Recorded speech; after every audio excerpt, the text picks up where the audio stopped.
business with a servant's heart. Welcome to the podcast. Steve Ramona. Inspiration, motivation takes. Listen to the pod. Welcome to Doing Business with a Servant's Heart. I'm your host, Steve Ramona. Every episode is an invitation, a reminder that business and life isn't just about profit, it's about purpose. It's about showing up with a servant's heart in that every deal, every decision, every day to make a powerful impact, of course, on yourself, but impacting others. Boy, my guess, I spent probably about 10 minutes with him. He's going to light you up. I'm on fire right now. I've got a bonfire in my back here because all the stuff I've learned from him. He motivated me. He's going to motivate you. He's going to challenge you. He's going to, more importantly, you're going to walk away tools, inspire action, both in your life and the lives of others. But before we dive in, here's your homework today. How are you going to serve out yourself and serve others today? Doesn't have to be a big impact.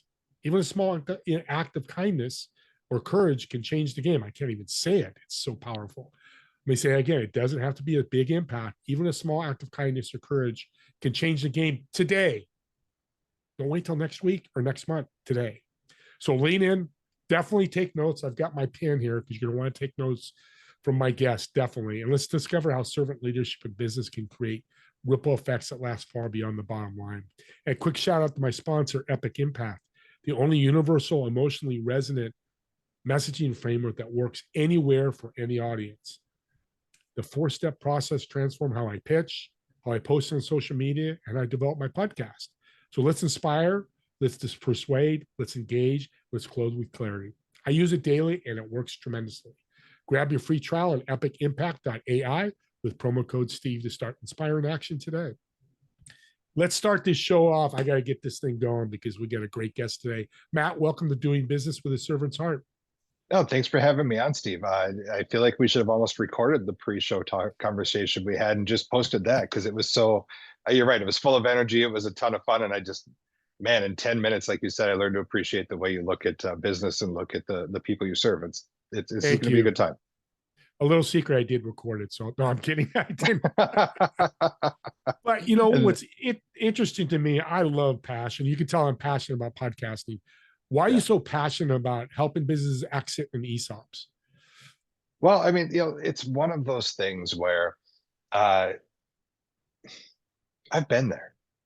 I can't think of a better way to put it. I was in banking. I was a bank executive, and I saw businesses go through multiple kinds of M&A type transactions, whether it's private equity, whether it was a strategic acquisition where they were acquired.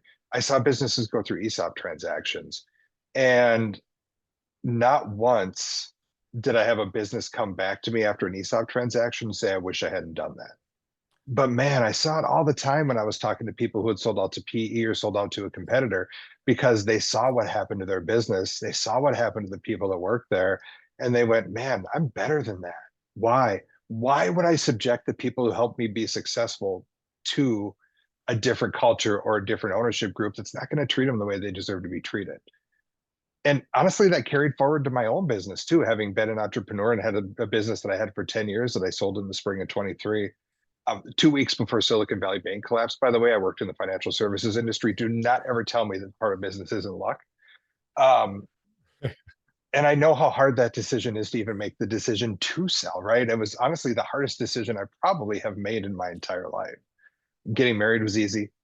Having kids was easy. Buying a house was easy. Selling my business, I lost sleep.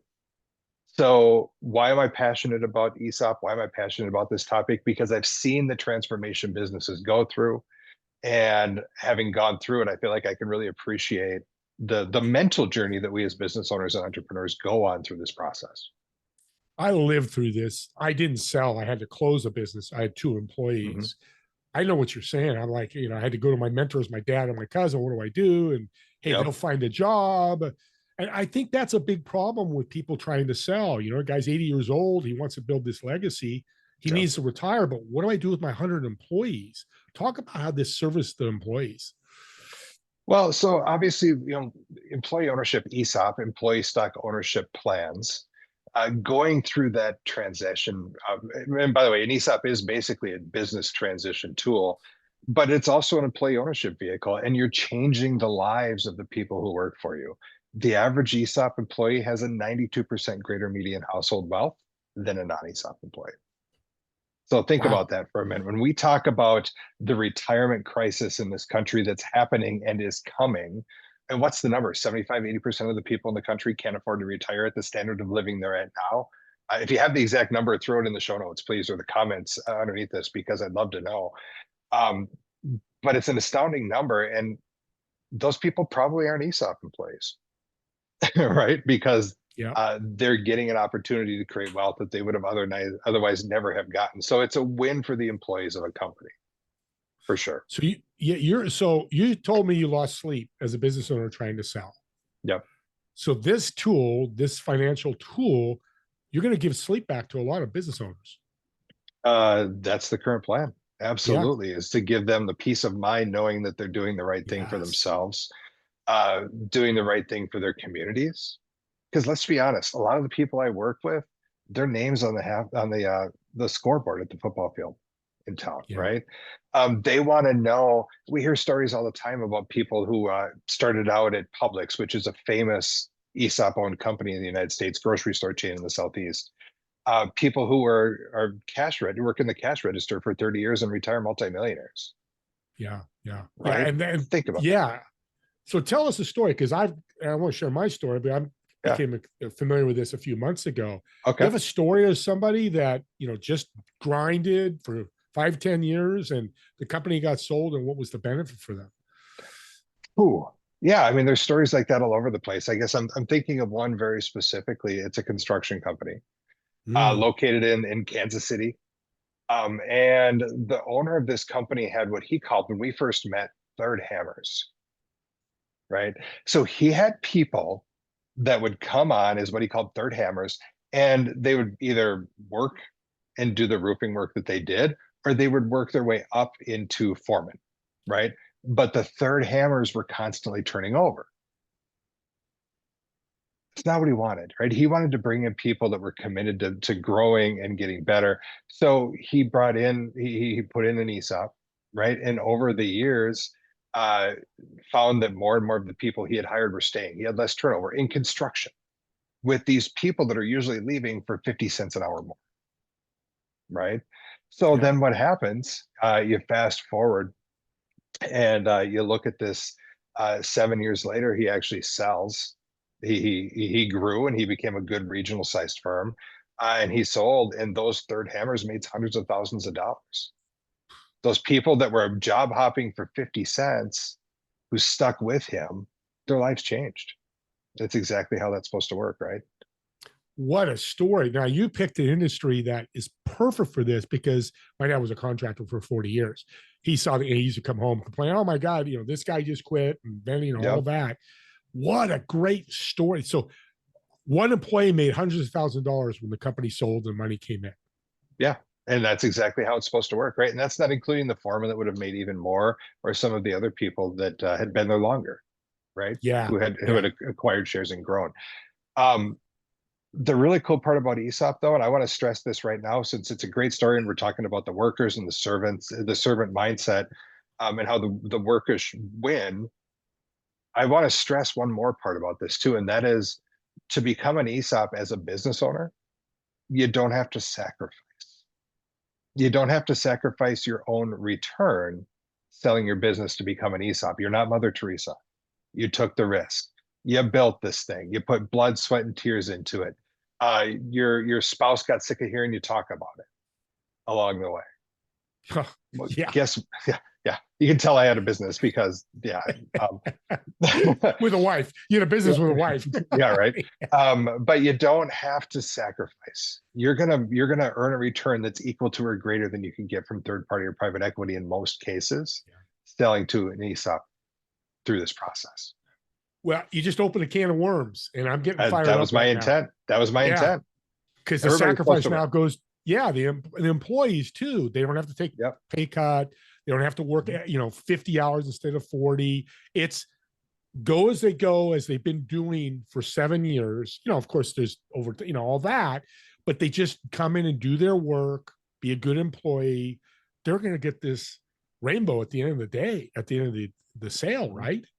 Well, and let's just be honest, right? From a company standpoint, if you can hire better talent and keep that talent longer because you're an ESOP, what's going to happen? You're going to see a boost in efficiency, right? As a matter of fact, most ESOP companies are 4 to 5% more efficient the year after they become an ESOP. And because you're more efficient, there's a, what is it, 2.4 to 2.6 bump in ROI. There is a 2.3 to 2.5% growth factor versus non-ESOP companies.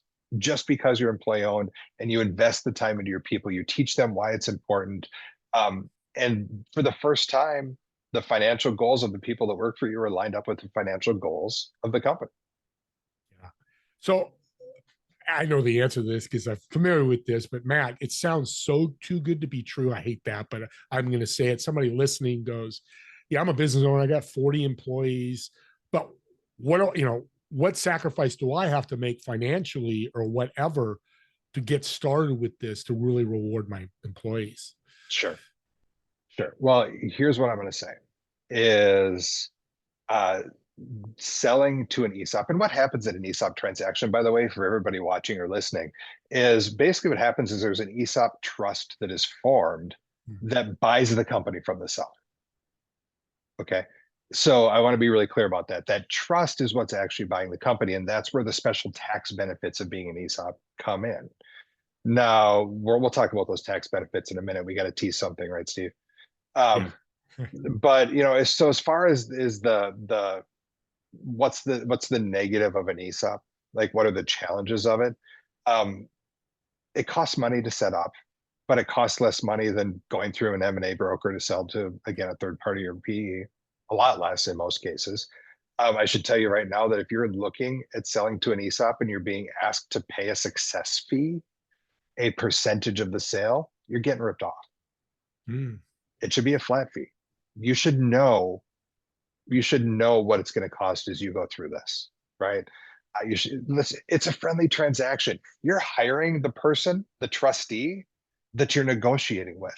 We're not going out and finding buyers for you. So what are you paying me a success fee for?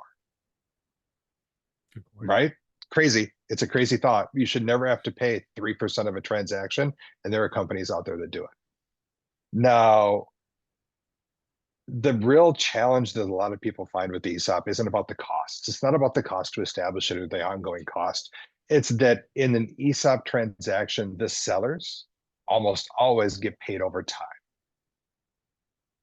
Now, again, when you're selling to PE and a third party, you don't get paid on that first day anyway. They pay it out over chunks. There's probably an earn out that nobody's ever going to hit. But in an ESOP transaction, there's a component of seller financing most of the time. If we go to the bank, we can get 2, maybe 3 times your EBITDA from the bank up front. So you get a nice chunk up front, but the rest of the transaction then is going to be seller financed. Now you're making a premium, percent and a half above the going rates.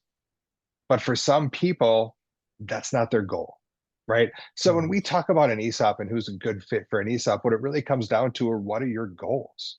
If your goal is to cash out and do this and be done, man, ESOP's just not the way to go. It's not the fit. So, but if you ask people what their biggest frustration is with ESOP, that's usually what I hear is, okay, I'm going to get paid out over 5, 7, 10 years for my company instead of in 1, 2, or 5. Yeah, and I appreciate that because there's always going to be the word catch. I don't want to say it. Audience, you didn't hear that. There's always going to be the other side, which is great. That and it's not for everybody, but it sounds like, Matt, which excites me. It's for that business owner with a servant's heart. That's why we're here. That's why we're here, right? Yeah. Absolutely. Yep. So that's. Go ahead. Go ahead, finish. Well, no, we're good. You ask your next question. Let's roll, man. Beautiful. Let's get into it because I want to know about banking. What taught you at banking to be so good at this now? I got to be honest. If I'm going to credit my success in this world, it's the fact that when I was in banking, my favorite part of it was going and seeing cool businesses and talking to cool business owners. I hated spreadsheets. Don't tell anybody. I loathe Microsoft Excel. I hate digging through tax returns, although I do it every day. No, the part that really gets me excited is going in and visiting. I'm just thinking of some of my favorite businesses over the years, a carbon manufacturing plant, right? Where they take bolts of cloth and make jet fighter parts and make race car parts and, just cool businesses that do cool stuff, right? Um, that's the fun part for me. And also just sitting down and hearing the stories of the people who I built a business. I know what it's like to go through that process. And I like hearing the stories of other people and how they built their business. Um, that's if you ask me how I got good at this, it's because I love hearing those stories and people love telling them. Yeah. And Yeah. you learn every time you go through the process and every time you meet somebody new who's done it, right? There's 100 different ways to build a business. There's 1,000 different ways to make sure your employees and your teams are taken care of, right? To be a business person with a servant's heart. And you can never stop hearing those stories, ever. Never. Audience, you want to hear them every day because there's just that reminder, like your story today. Audience, a reminder, you could be great people like Matt. He's successful. He's not homeless and broke, but he's win-win. We talked about it before the show. It's a win-win-win. Well, Not you've two only wins. seen one room in my house, so you don't Well, know that's that for true sure. too. But Maybe he's just living in that little closet, but I'll come see him and I'll check it out for you, audience. He's really living. The other well, I'm thing in that Wisconsin, so if you like brats and the Packers, then I'm about 10 minutes from Lambeau Field. So let's go.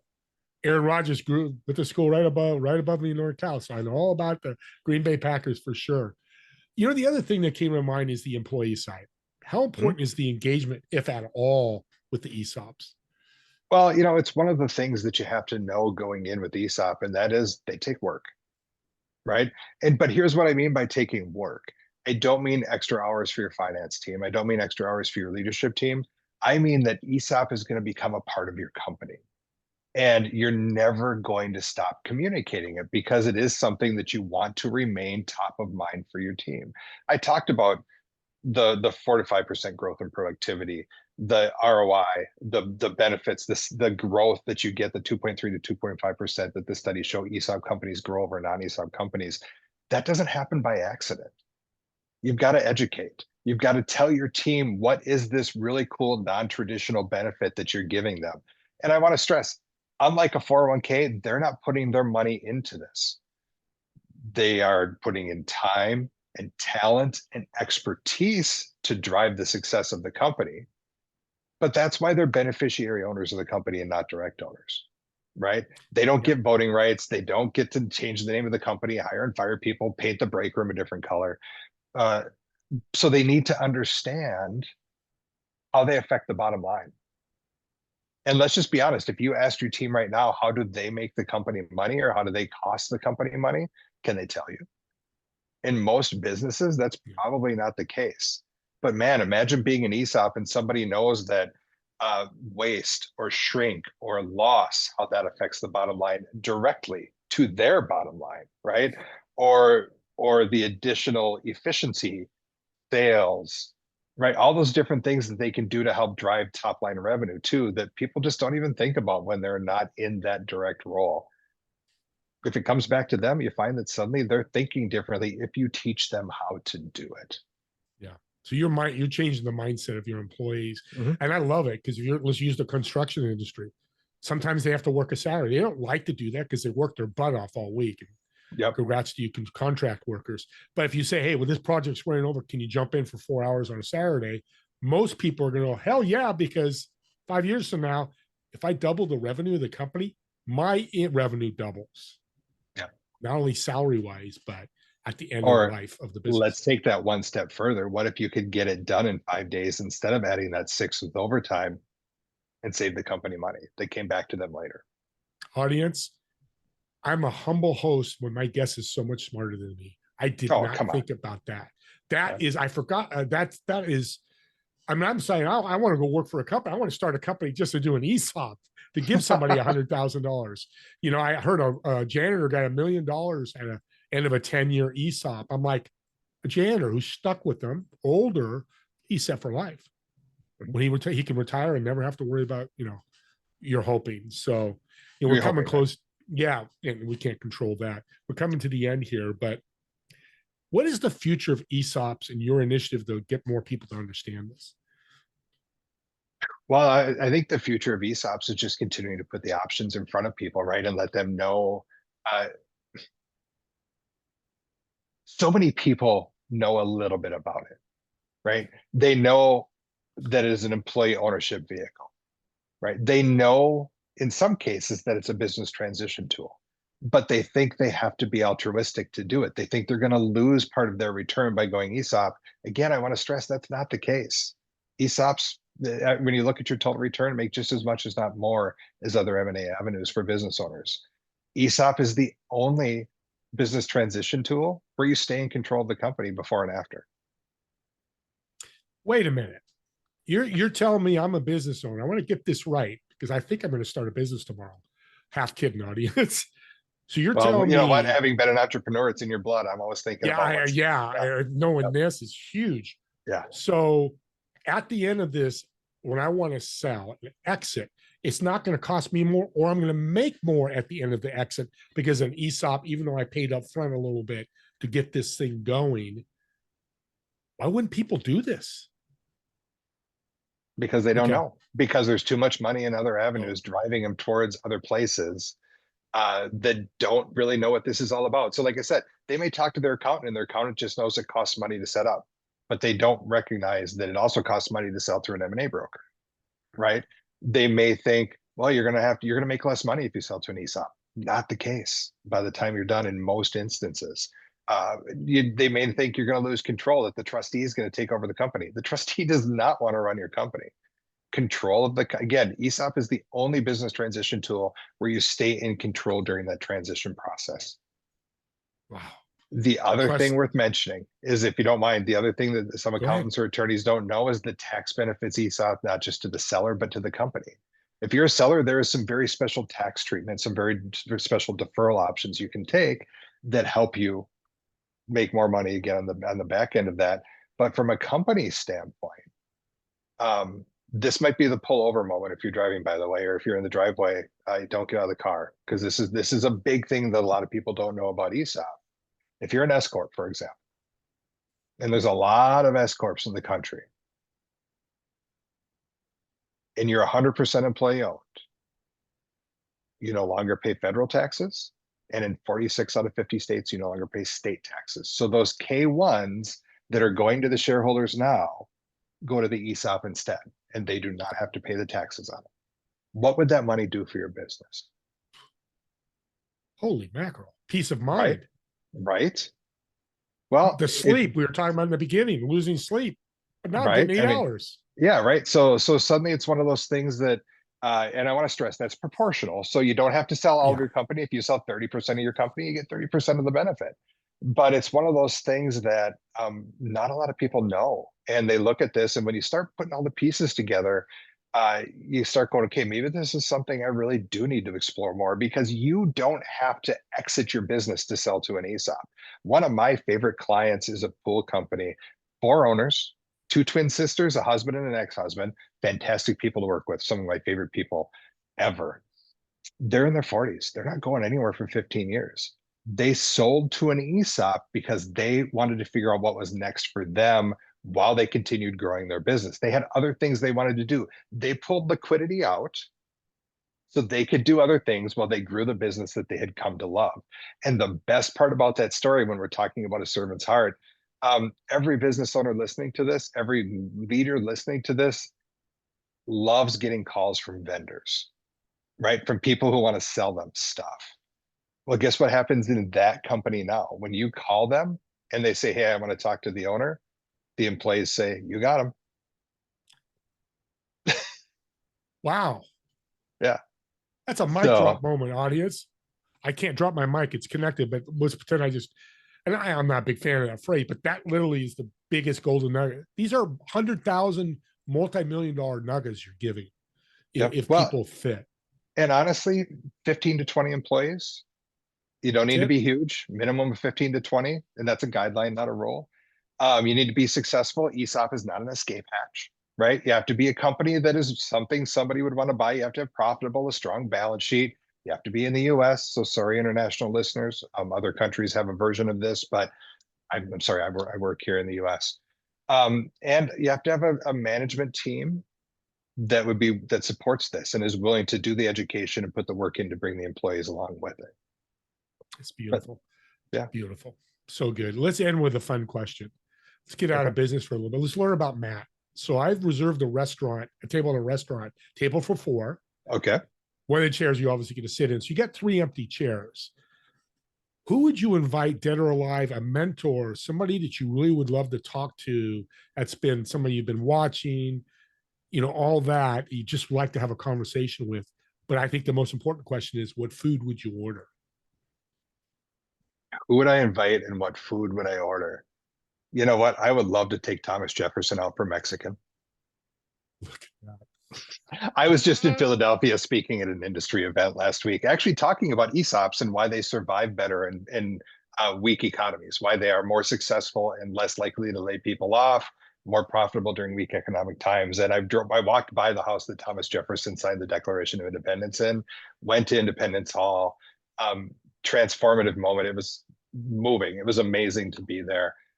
Especially as an American who grew up and studied the country. One of my degrees is political science, so it's fun.